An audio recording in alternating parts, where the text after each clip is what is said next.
Emma smoothed the soft, slightly wrinkled lavender fabric of her wrap dress, a piece that felt frivolous against the somber backdrop of the day.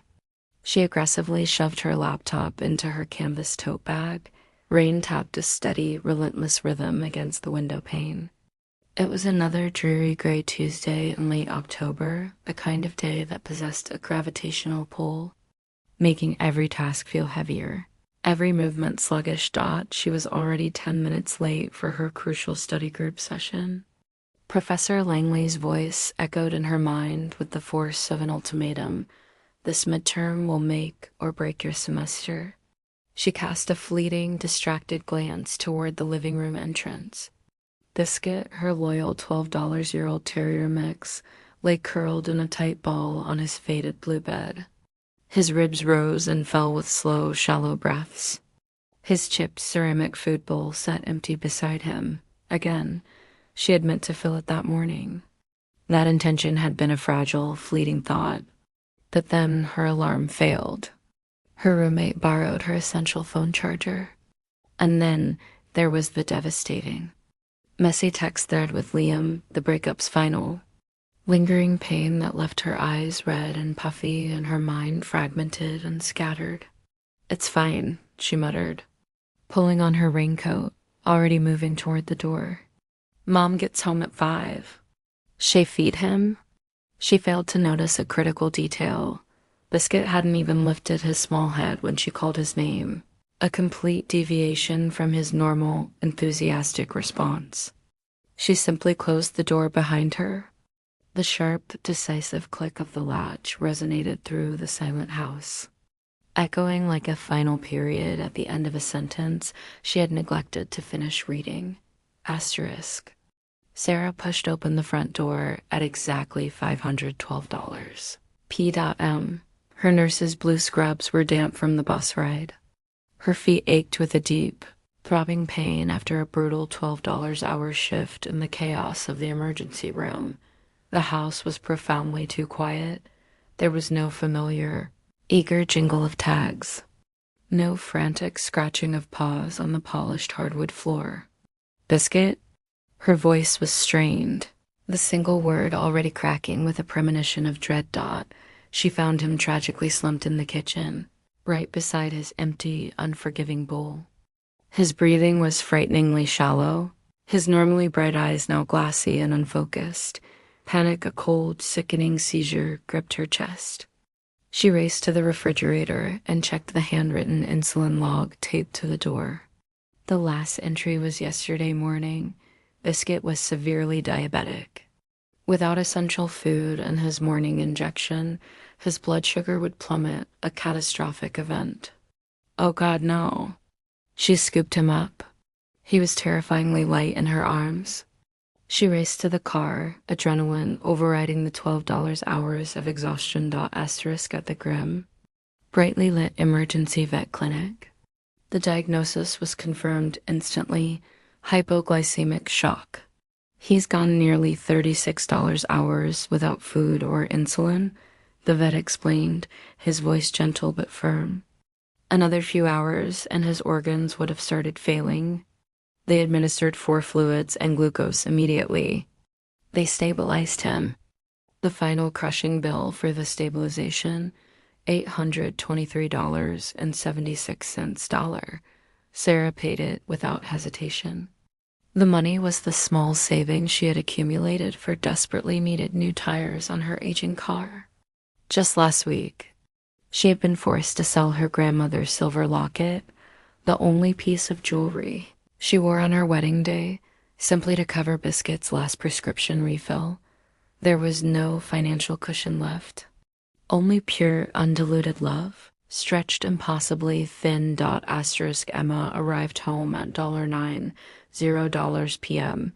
She was still wearing the purple dress, now slightly wrinkled from hours hunched over books.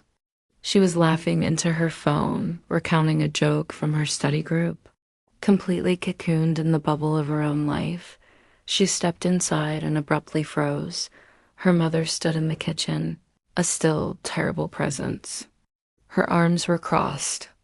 Her face was pale with exhaustion and fear, but her eyes were absolutely blazing with a cold, righteous anger. Biscuit lay on a worn blanket on the floor, an IV port taped to his thin leg, his small body trembling uncontrollably. "Did you feed him?" Sarah asked. Her voice was low, contained, and more frightening than a scream. Emma's careless smile completely vanished. I thought you would. I was swamped, Mom. You thought?" Sarah's voice finally rose, cracking with raw pain and indignation. "He almost died, Emma. He has been with you since you were 8 years old. He slept under your bed when you cried over your first breakup. He licked your tears when your father left this house. And you couldn't remember to pour kibble into a bowl for him?" Emma's eyes instantly welled with hot, defensive tears. "It was an accident. I'm sorry. Sorry doesn't bring him back," Sarah screamed, her voice breaking on the last word. "Sorry doesn't undo the terror and the fear he felt, lying there weak and confused." Emma instinctively opened her mouth. She wanted to explain her stress, the pressure of her academic workload, the raw pain of her heartbreak with Liam, but the words withered on her tongue. None of it mattered. Biscuit didn't care about her valid excuses. He only cared that his bowl was empty, and that the warmth of his life was draining away. Sarah turned and walked with slow, deliberate steps to the hall closet. She pulled out an old, familiar wooden hairbrush, smooth and dark from years of quiet use. Emma instantly recognized it. Her mother had used it once, a decade ago, when Emma was 10 and had violently lied about breaking a neighbor's window. Emma instinctively stepped back, putting distance between them. "Mom, I'm 20. You can't be serious."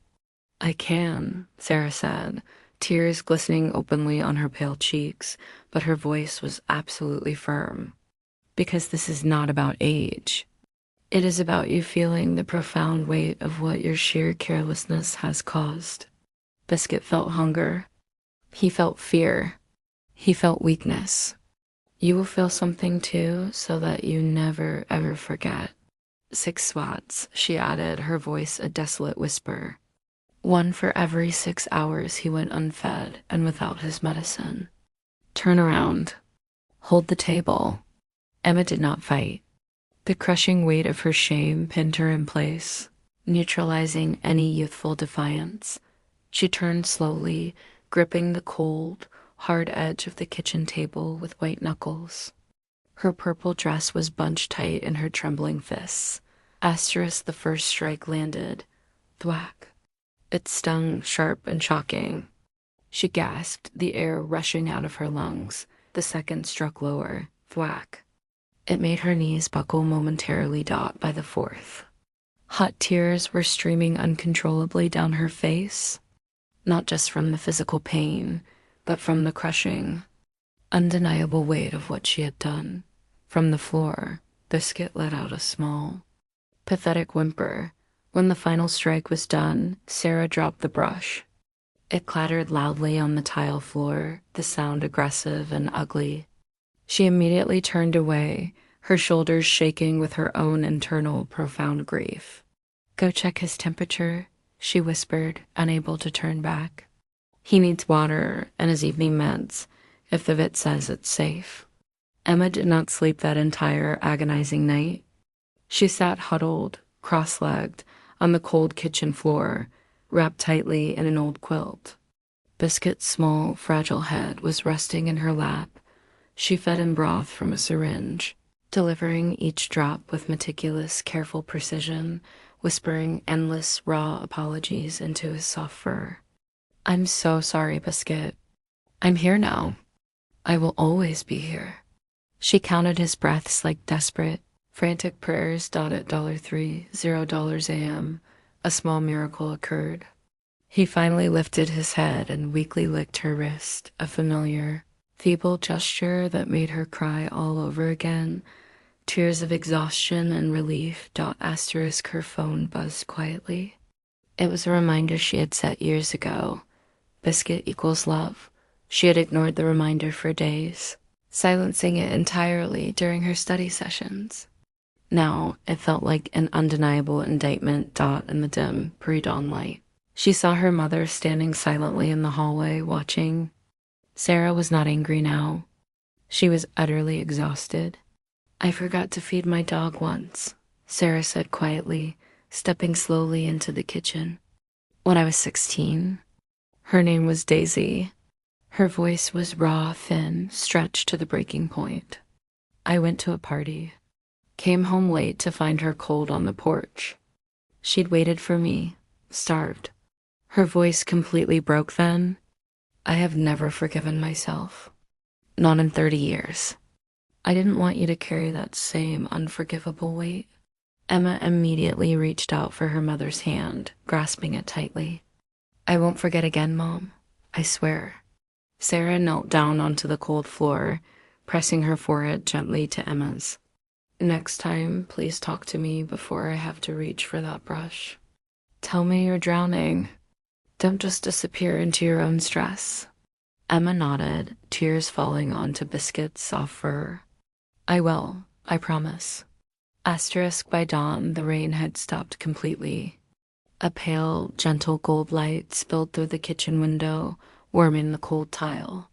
Emma's crumpled purple dress lay on the floor, a quiet, discarded symbol of the girl who thought love was enough without action. She had changed into comforting sweatpants, but she kept the dress close by, a powerful reminder. Biscuit stirred again, nudging her hand with his nose. His eyes were clearer now, his small tail giving a single, tentative wag. She filled his bowl with meticulous precision. Half a cup of senior kibble, warm water to gently soften it, crushed pills meticulously mixed in. She watched him consume every single bite, her hand resting firmly on his back. Then she pulled out her phone. She immediately deleted the old vague reminder. She created 2 new ones, set for 7 a.m. and 7 p.m., labeled in bold, unambiguous capital letters.